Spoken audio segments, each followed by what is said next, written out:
के मंच पर हमारे सभी दल के नेता एवं हमारे क्षेत्र के जनता, आप सबको मैं हार्दिक अभिनंदन करता हूं, स्वागत करता हूं। 2025 का विधानसभा चुनाव हम विकास के मुद्दे पर एक बार फिर से हम सरकार बनाने के दहलीज पर खड़े हैं और डबल इंजन की सरकार के माध्यम से जिस प्रकार से चौमुखी विकास बिहार भर में हुआ है, उसकी सराहना पूरे देश भर में हो रही है। और वही विकास के मुद्दे पे मैं जनता के बीच फिर से आऊँगा। हम लोग जनता के बीच जाकर अपनी बात, अपनी उपलब्धियों को बताने में जो भी प्रयास होंगे, हम सभी पार्टी के कार्यकर्ता, हम सभी पार्टी के सिपाही गांव-गांव जाकर इन बातों को हम बताएंगे। धन्यवाद। धन्यवाद सर आपका। जेडीयू से बिंदु सर हम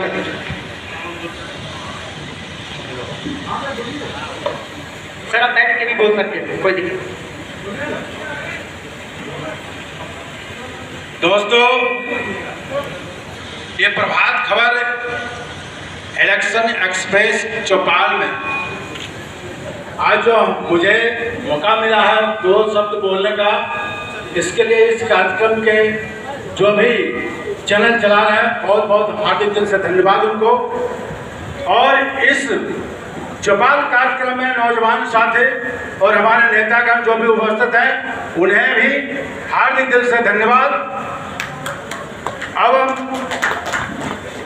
इस चौपाल कार्यक्रम में असलियत बात यह है कि 2005 में जब हमारे बिहार के मुख्यमंत्री आदरणीय नीतीश कुमार जी जब बने, तो 2005 से इस बिहार सरकार में कानून का राज आया और बिहार में जो 2005 से अभी तक जो विकास की गंगा बही है, वो किसी न नेताजी, न उनका कार्यकर्ता और न एनडीए का कोई भी जनप्रतिनिधि, गांव टोला मोहल्ला का कोई भी व्यक्ति को अज्ञानता नहीं। सबको मालूम है कि आदरणीय मुख्यमंत्री जी और भारत सरकार आदरणीय प्रधानमंत्री नरेंद्र भाई मोदी, ये बिहार में डबल इंजन की जो सरकार बनाई है, उनका अहम भूमिका है। और उन्होंने जो विकास इस धरातल पर किया है, वो विकास का नाम गिनावे, चूंकि टाइम बहुत कम दिए हैं इसलिए नाम नहीं, किंतु इतना है मैं गिनवा सकता हूं कि 2005 के बाद बिहार में गांव के हर घर में, सुदूर इलाके के एक घर में बिजली पहुंचा है। इस क्षेत्र के बड़ी बड़ी नदी में पुल पुलिया वो मुख्यमंत्री द्वारा बनवाए गए हैं। और अभी तत्काल आप लोगों को पता होगा, आदरणीय मुख्यमंत्री जी वृद्धाजन पेंशन, विधवा पेंशन, विकलांग पेंशन, वो 400 रुपये बहुत दिनों से पड़ा हुआ था, उन्होंने 1100 रुपया करके ये बुजुर्ग लोगों का सहानुभूति उन्होंने लूटा है। ये आदरणीय मुख्यमंत्री अगर बिहार का नेता नहीं होता तो ये विकास की गंगा आज जो देखने को मिल रहा नहीं मिलता। दोस्तों, आज बिहार में मुख्यमंत्री आदरणीय नीतीश कुमार जैसा कोई भी नेता नहीं है जो विकास पुरुष इस तरह बन सकता है। एक ही नेता है, आदरणीय नीतीश कुमार। धन्यवाद सर आपका। आरजेडी से विजय चकाई में प्रभात खबर के चौपाल में आए हुए सभी लोगों का हम हार्दिक अभिनंदन और स्वागत करते हैं। और प्रभात खबर के जितने लोग हैं उनका भी मैं स्वागत अभिनंदन करता हूं। आप सभी लोग जानते हैं कि बिहार में जब 17 महीने की सरकार में शामिल महागठबंधन के रूप में हमारे नेता आदरणीय तेजस्वी प्रसाद यादव जी बिहार के उप मुख्यमंत्री थे, तो उन्होंने 17 महीने में जो आजादी के बाद आज तक बिहार के धरती पर बिहार की सरकार ने काम नहीं किया, उतना 17 महीना में तेजस्वी यादव के आह्वान पर विकास का काम हुआ, रोजगार का काम हुआ, और 17 महीने में जितना रोजगार दिया गया उतना रोजगार 20 साल में भी नहीं दिया गया। जब हमारे उप मुख्यमंत्री जब महागठबंधन के सरकार में शामिल थे तो रोज आप शिक्षक को देखिए, कितना शिक्षकों को नौकरी दिया गया, कितने बेरोजगारों को शिक्षक बनाया गया है। और विकास की बात रही तो 17 महीना में जो विकास का आयाम तेजस्वी यादव के नेतृत्व में बिहार में खड़ा हुआ उतना 20 साल में नीतीश कुमार ने नहीं कर पाया। आज भी जो है, जिसे अभी हमारे विंध्यश्री भाई जी ने कहा, तो हमारे नेता बिहार के भावी मुख्यमंत्री तेजस्वी यादव जी ने जो घोषणा किया चुनावी मैनिफेस्टो कि जब हमारी सरकार 2025 में बिहार में बनेगी तो मैं बिहार में माँ बहन माँ योजना के तहत 2100 रुपया देने का काम करेंगे। वृद्धा पेंशन, विकलांग पेंशन, ये 400 जो नीतीश कुमार जी दे रहे थे, हमारी सरकार बनेगी तो हम उसको 1500 रुपया देने का काम करेंगे। लेकिन ये नकद मुख्यमंत्री बिहार का वर्तमान में नकद मुख्यमंत्री तेजस्वी यादव के आगे झुककर और नकद मुख्यमंत्री ने 1100 रुपया अभी देने का काम कर रहे हैं। वो देन है, वो योगदान है। तो युवा का नायक, बिहार का नेता, बिहार का भावी मुख्यमंत्री और तेजस्वी प्रसाद यादव का देन है जो आज 1100 रुपया करके दिया जा रहा है। सिर्फ हमारे नेता बिहार के भावी मुख्यमंत्री तेजस्वी यादव के लड़ाई का, उनके लड़ाई के कारण ही, उनके घोषणा के कारण ही आज गरीब गुरबा के खाते में नीतीश कुमार डर से पैसा भेज रहे हैं। लेकिन बिहार की ये जनता जानती है कि ये नकलची मुख्यमंत्री वर्तमान में थके हुए हैं, हारे हुए हैं। अब नया बिहार, युवा बिहार आगे बढ़ेगा और तेजस्वी यादव 2025 में बिहार का मुख्यमंत्री बनेगा, महागठबंधन की सरकार बनेगी। दुनिया की कोई ताकत तेजस्वी प्रसाद और महागठबंधन को सरकार बनाने से कुल भाई का लाल नहीं रोक सकता है। भाजपा से प्रसादी पासवान जी, सर 2 से 3 मिनट में, बहुत जल्दी संक्षेप में, अभी जनता के बीच में जाना है। हाँ 2 से 3 मिनट। Hello, 3 minute. हाँ बिल्कुल बिल्कुल। आज का इस प्रभात खबर का कार्यक्रम में उपस्थित हमारे तमाम चकाई विधानसभा के सभी दल का नेता, नौजवान साथी मित्रों, पत्रकार बंधु, सबसे पहले मैं इस कार्यक्रम के मुख्यधार पत्रकार जिनका नेतृत्व में हम लोग कर रहे हैं, कार्यक्रम हम लोग को बुलाया गया, मैं उन्हें धन्यवाद देना चाहता हूँ।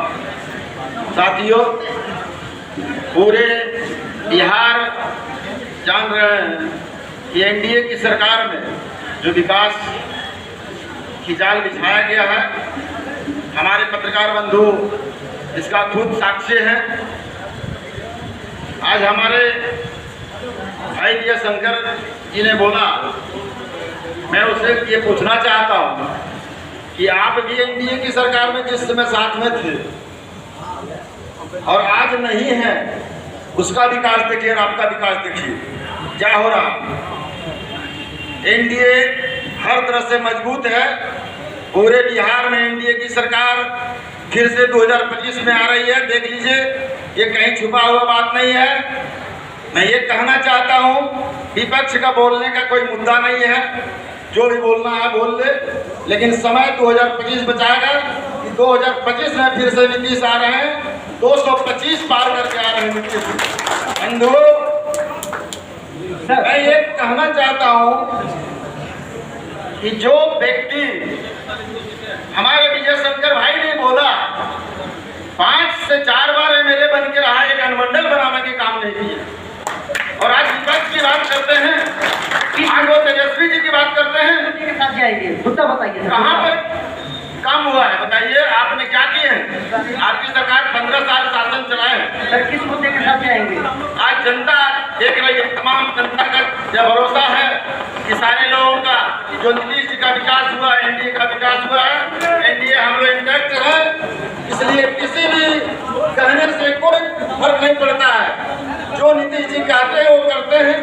मैं इन्हीं शब्दों के बाद साथ अपनी वाणी को विराम देता हूँ। धन्यवाद आपका। जय। चौपाल कार्यक्रम आयोजित करने के लिए प्रभात खबर के समस्त परिवार को साधुवाद और यहाँ मंच पर एवं सामने बैठे हुए तमाम सज्जनों को का अभिनंदन। आपका प्रश्न उसका जवाब मैं ये देना चाहता हूँ कि बिहार की गिरती हुई अर्थव्यवस्था, बिहार में जनता पिछले 35 वर्षों से त्रस्त और तबाह, जहाँ विकल्प की हीनता, शिक्षा की व्यवस्था गिर गई, पलायन की संख्या बढ़ती जा रही है, बेरोजगारी बढ़ती जा रही है। ऐसी स्थिति में जनसुराज ने बिहार के सामने 5 मुद्दे तय किए हैं। पहला मुद्दा शिक्षा।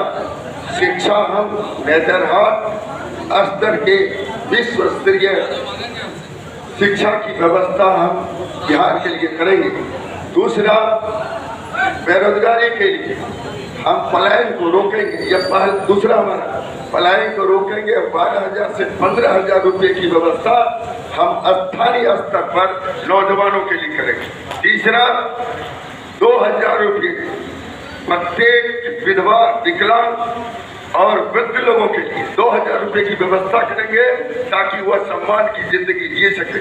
और चौथा, महिलाओं के लिए न्यूनतम 4% ब्याज पर हम उन्हें लोन मुहैया करेंगे ताकि वो स्थानीय स्तर पर छोटे छोटे कुटीर उद्योग करके अपनी जीविका चला सकें। और 5वां, जो आज भी बिहार की 75% जनता खेती पर निर्भर करती है, खेती को उन्नत किए बगैर हम बिहार के विकास की कल्पना नहीं कर सकते। ऐसी सूरत में हमने मनरेगा योजना को तय किया है कि खेती से जोड़ेंगे और मुफ्त मजदूरी की व्यवस्था। ये 5 मुद्दे जो आर्थिक समृद्धि के लिए, बिहार की आर्थिक समृद्धि के लिए जरूरी है, और इन्हीं मुद्दों के क्रियान्वयन के पश्चात बिहार में खुशहाली आ सकती है और बिहार के नाम पर हम गौरव कर सकते हैं, और बाहर में बिहारी होने के नाम पर जो गाली मिलती है उससे बच सकता है। धन्यवाद। धन्यवाद सर आपका। जी एमएमसी प्रभात खबर चौपाल में उपस्थित हमारे सभी दल के नेता, यहाँ उपस्थित सभी दल के सम्मानित साथी और हमारे यहाँ की जनता, अभी जो चर्चाएं चल रही हैं कि हम किस मुद्दे पर जाएंगे, इसको लेकर प्रभात खबर की जो टीम यहाँ आई है, मैं उनको बहुत बहुत धन्यवाद देता हूँ। हमारा अभी झारखंड में सरकार बना है और आप जानते हैं कि हम झारखंड में कई तरह की योजनाएं देने का काम किया है। मुख्यमंत्री मैया सम्मान योजना, हम 2500 रुपया हर 18 साल की जो हमारी बेटी है और जो 50 साल की महिलाएं तक जो है उनको हम 2,500 रुपया देने का काम लगातार कर रहे हैं। दूसरा, अभी हमने 200 यूनिट बिजली झारखंड में फ्री करने का काम किया है, और जितना 200 यूनिट के अंदर जो बिजली जलाने वाले लोग थे, लाखों लाख रुपया बकाया था, वो सारा रुपया झारखंड की सरकार ने माफ करने का काम किया है। हम उस मुद्दे पर इस क्षेत्र में हम जनता के बीच जाएंगे। बंधुओं, आज जो शिक्षा की स्थिति है इतना बदतर आप देख रहे हैं, बहुत बदतर है, वैसे मुद्दे पर हम जाएंगे। विकास में जो लूट हो रहा है, मैं वैसे मुद्दे पर जाएंगे। हमारे झारखंड सरकार के द्वारा बहुत तरह का जो कार्यक्रम चलाया जा रहा है, आप देख रहे हैं, माननीय हेमंत सोरेन जी हमारे झारखंड के मुख्यमंत्री हैं। मैं उसी मुद्दे पर यहाँ के जनता के बीच जाएंगे, हमारे झारखंड मुक्ति मोर्चा जाएंगे और हम महागठबंधन के साथ मिलकर चुनाव लड़ेंगे और दिखाएंगे कि जो स्थिति झारखंड में बना है, मैं उस वही स्थिति इस बार बिहार का होगा। कोई लूट नहीं, नाम जो हो रहा है, हम विकास कर रहे हैं, इतना विकास हो रहा है यहाँ की जनता जानती है। हम लोग उस विकास में आज सबसे बड़ा रोजगार, यहाँ रोजगार नहीं होने के कारण मैं टीम को बताना चाहता हूँ, आज जो स्थिति है, आज जो मतदाताओं का जो संख्या कम हो रहा है, मतदान कम हो रहा है, इसका सबसे बड़ा कारण है बेरोजगार। अगर यहाँ रोजगार नहीं मिला तो हमारे सभी भाई बंधु लोग जो गांव देहात में बसते हैं सब बाहर कमाने के लिए जाते हैं और वो चुनाव में आ नहीं पाते हैं। इसके चलते आज यहाँ मतदाताओं की संख्या, मतदान में कमी हो जाता है, मतदाता आ नहीं पाते हैं। इसलिए हम लोग ये सब मुद्दे पर हम लोग क्षेत्र में आम जनता के बीच जाएंगे और जो हमारा झारखंड के माननीय मुख्यमंत्री हेमंत सोरेन जी के द्वारा जो जन कल्याणकारी योजनाएं चला जा रहा है, हम वृद्धा जो हमारी वृद्धावस्था के लोग हैं, हमको 1000 रुपया महीना देने का काम करते हैं। यहाँ बिहार में अभी 400 रुपया दिया जा रहा था, अभी इन्होंने 1100 रुपया किया है। हमको कई वर्षों से, जब से हमारी सरकार बनी, हम 1000 रुपया वृद्धावस्था पेंशन देने का काम करते हैं। हमारे पास मुद्दाओं की कमी नहीं है, हम ये सारी मुद्दाओं पर लेकर जनता के बीच जाएंगे और जनता को आगाह करेंगे, जनता से मतदान करने का निवेदन करेंगे। धन्यवाद। 3 मिनट में उपस्थित सभी लोगों का हम स्वागत करते हैं, हार्दिक अभिनंदन करते हैं। हम देश और राज्य की बात नहीं करना चाहते हैं। हम चकाई विधानसभा क्षेत्र में जो हमारी आवश्यकता है, इस यह क्षेत्र काफी उर्वरक क्षेत्र रहा है। इस क्षेत्र ने आदरणीय स्वर्गीय चंद्रशेखर बाबू को पैदा किया, इसने श्री कृष्ण सिंह को पैदा किया, इसने नरेंद्र सिंह जैसे ताकतवर व्यक्ति को पैदा किया और वो कैबिनेट मंत्री रहे, सबके सब। अभी वर्तमान में इस क्षेत्र में ये उर्वरक क्षेत्र है, इन्होंने पैदा किया सुमित कुमार सिंह जी को, जो अभी प्रावैधिकी मंत्री हैं। लेकिन चकाई का दुर्भाग्य है कि यहाँ जो चीज होना चाहिए वो चीज आज तक नहीं हुआ। महागठबंधन की सरकार बनी तो हम लोग चकाई को अनुमंडल का दर्जा दिलाएंगे, चकाई को औद्योगिक क्षेत्र घोषित कराएंगे, चकाई में इंजीनियरिंग कॉलेज की स्थापना कराएंगे, चकाई को रेलवे लाइन से जोड़ने का काम करेंगे, चकाई में मेडिकल कॉलेज खोलने की स्थापना करेंगे और चकाई विधानसभा में केंद्रीय विद्यालय की स्थापना करेंगे। ये हम लोगों का निर्णय है। और अगर सरकार महागठबंधन की बनी तो 2500 रुपया माँ बहन योजना चलाया जाएगा, दिया जाएगा सबको, और 2000 रुपया दिया जाएगा गरीब विधवा पेंशन वगैरह जो है मिलता है। हम सबों से निवेदन करेंगे कि आप लोग इस बार महागठबंधन के साथ जुड़िए और महागठबंधन के साथ जुड़ने के बाद चकाई का विकास हो सकता है। चकाई का विकास महागठबंधन ही कर सकता है। इसलिए अंतिम बात में महागठबंधन विजय हो, इन्हीं बातों के साथ अपनी बात समाप्त कर रहे हैं। चंदन सिंह। जितने भी लोग यहाँ उपस्थित हैं और जो भी मेरे बड़े बुजुर्ग महान भाव जो हमारे साथ इस मंच पे बैठे हैं, मैं सभी लोगों को मैं अपनी तरफ चंदन सिंह और मेरे जितने भी लोग हैं सभी की तरफ से प्रणाम, आभार और अंतिम में प्रभात खबर को बहुत बहुत धन्यवाद दूंगा कि उन्होंने मौका दिया कि मैं अपनी बात एक चकाई के निवासी के रूप में आपके बीच में रखूं। अभी मैंने अपने सभी बड़े बुजुर्गों की सभी बातों का मैंने ध्यान दिया, सभी बातें मैंने बहुत ध्यान से सुनी, लेकिन शायद मुझे लगता है कि ये जो चौपाल यहाँ लगा है चकाई विधानसभा के लिए लगा है, ना कि सरकार किसकी बनेगी, एनडीए में कौन है, राजद में कौन है, महागठबंधन में कौन है। हम लोग चाहते हैं, अगर हम लोग यहाँ बैठे हुए हैं, चकाई का विकास कैसे करें, चकाई के विकास के मुद्दे पे बात करें। चकाई में जो समस्याएं हैं, जो प्रॉब्लम है चकाई में, उस विषय पे कोई भी व्यक्ति अभी तक बात नहीं करता है। चकाई में हर कार्डधारी, राशन कार्डधारी का 2 किलो राशन कटता है, उसके विषय में कोई बात नहीं करता है। ब्लॉक में कोई भी व्यक्ति ब्लॉक जाए उसमें बिना पैसे दिए उसका काम नहीं होता है, उसके विषय में बात नहीं करता है। कोई व्यक्ति ये नहीं बोलता कि चकाई में ब्लड बैंक होना चाहिए, कोई व्यक्ति ये नहीं बोलता है कि हर गांव में हर पंचायत में कंप्यूटर एजुकेशन की व्यवस्था होनी चाहिए। हम लोग इन विषय पे आपके पास आ रहे हैं, इन विषय से हम लोग जुड़ रहे हैं। आज केंद्र सरकार से जो बहनों को बेटियों को शादी के लिए जो 50,000 रुपये मुहैया कराया जाता है, वो 50,000 रुपये ग्रामीणों तक तो नहीं पहुंच रहे। हम इन मुद्दों पे आपके पास आए, इन मुद्दों के लेके हम लोग चाहते हैं कि हम लोग टोटली सब कुछ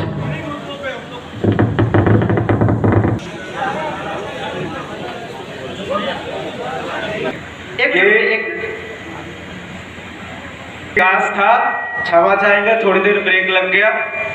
हम लोग जिन चकाई के मुद्दों पे बात कर रहे थे उसमें ब्लड बैंक, हॉस्पिटल की व्यवस्था, किसानों के लिए कोल्ड स्टोर की व्यवस्था, मनरेगा नरेगा में जो 55% पीसी जा रहा है उसकी व्यवस्था, इस व्यवस्था पे हम लोग बात करना चाहते हैं। हमने 1977 से लेके आज 2025 तक 2 परिवारों को मौका दिया, 48 साल तक का मौका दिया, लेकिन आज भी यहाँ के नेता जो भाषण देते हैं, जो भी माइक पकड़ता है, वो चकाई को हमेशा संबोधित करते हैं अति पिछड़ा क्षेत्र। आपने 48 साल में क्या किया जब ये क्षेत्र अति पिछड़ा है? तो हम चाह रहे हैं कि आपको अगर मौका दिया जा रहा है, आपको 48 साल का मौका दिया गया, अगर आपसे चकाई अति पिछड़ा खत्म नहीं हुआ, आप एक बार हम नौजवानों को मौका देके देखिए, हम रोजगार भी बहाल करेंगे।